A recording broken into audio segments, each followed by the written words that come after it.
A vacation to Hawaii can be very expensive, but your choice of activities doesn't have to be. So today, I'm going over my top 3 free favorite things to do on Oahu. Let's get started.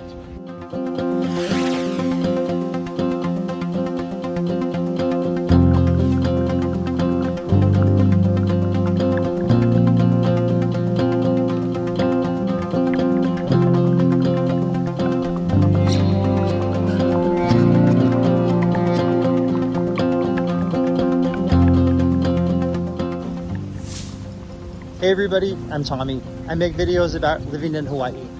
I also happen to be a licensed realtor here in the state of Hawaii. So if you're thinking about moving here, you need to buy or sell, I would love to be your real estate resource of choice. So don't forget to reach out. My number is 808-971-1407. And my complete contact information will be available in the description below.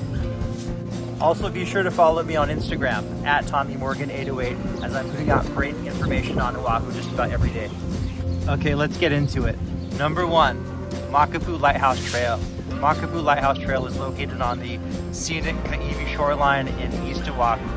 This is one of my favorite trails. It's paved and it's just a gradual slope. People bringing their children and their dogs up there all the time. But if you do bring your dogs, be sure it's not too hot. We don't want to burn their feet. On this trail, you'll enjoy panoramic views from multiple scenic overlooks.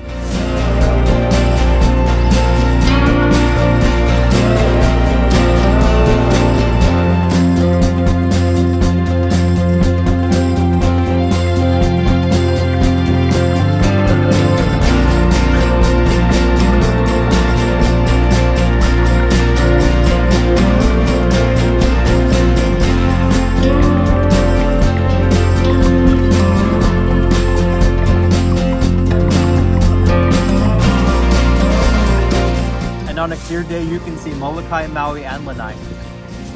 This is my favorite secret spot off the trail. Take a look.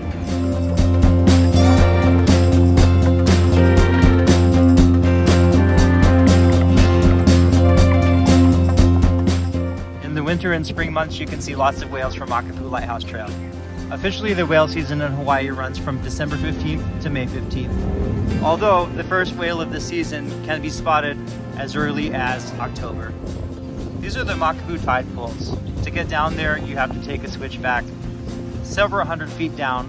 I don't recommend it. It's actually technically closed and it can be quite dangerous. People have slipped and fallen and also been washed away out to sea to be never seen again. But if you do go down, this is what you're gonna see.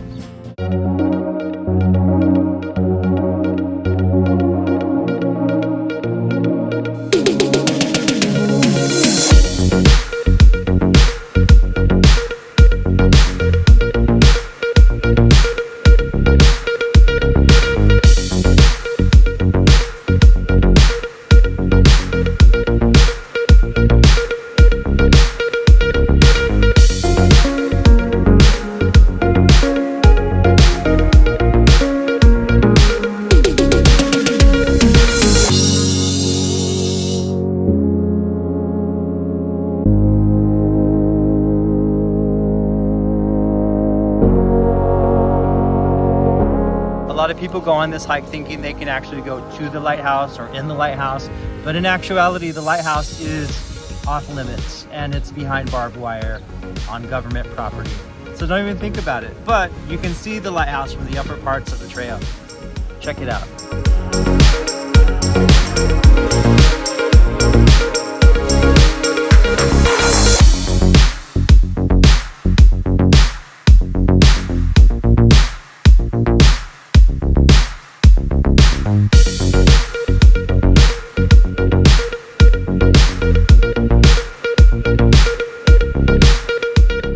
What are your 3 favorite things to do on Oahu?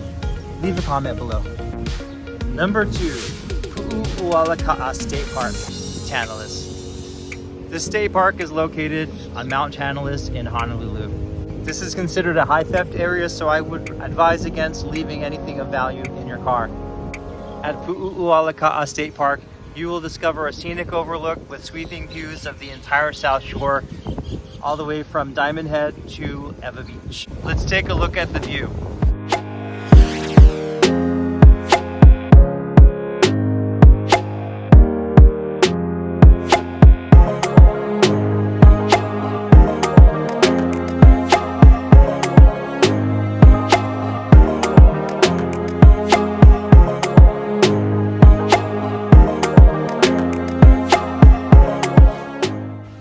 Puualika State Park has clean, newly renovated restrooms and 2 picnic tables that you can get to by either driving this way or taking this path.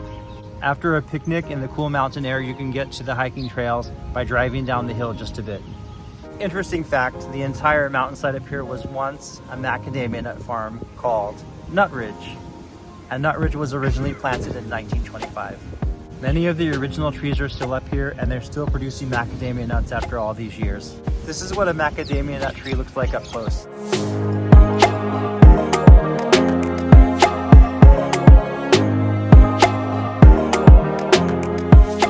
Let's take a look at some of the hiking trail.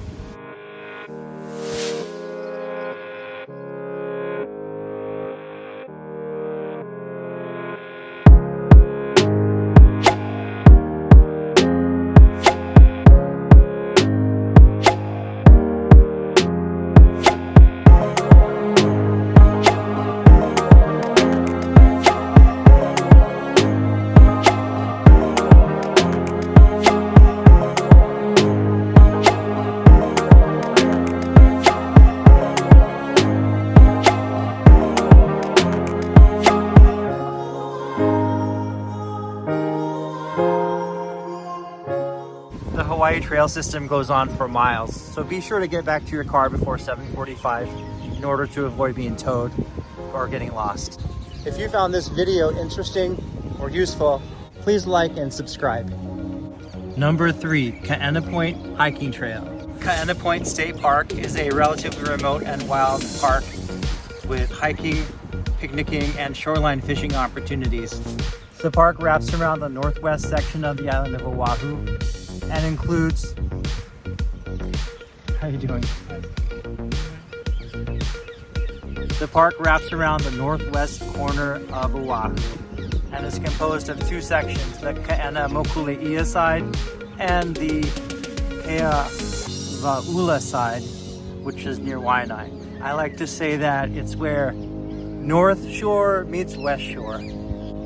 Although the DLNR's website calls this a long family hike at 2.7 miles, it's pretty rough and it's very hot and it takes a long time. I would recommend not bringing small children or any elderly people who may be affected by the heat. This is a hot and dry hike. There's no drinking water available. There are no restrooms. There are not even any porta potties. I like to bring water and a snack to have at the end of the trail. Vehicles are allowed by permit.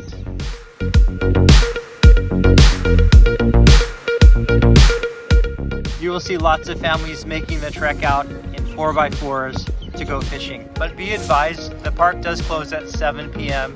and all patrons must be out by 7. There's no camping and no overnight parking allowed. I recommend bringing a bathing suit in case you want to go swimming in the tide pools at the end of the trail. It's a great way to cool off.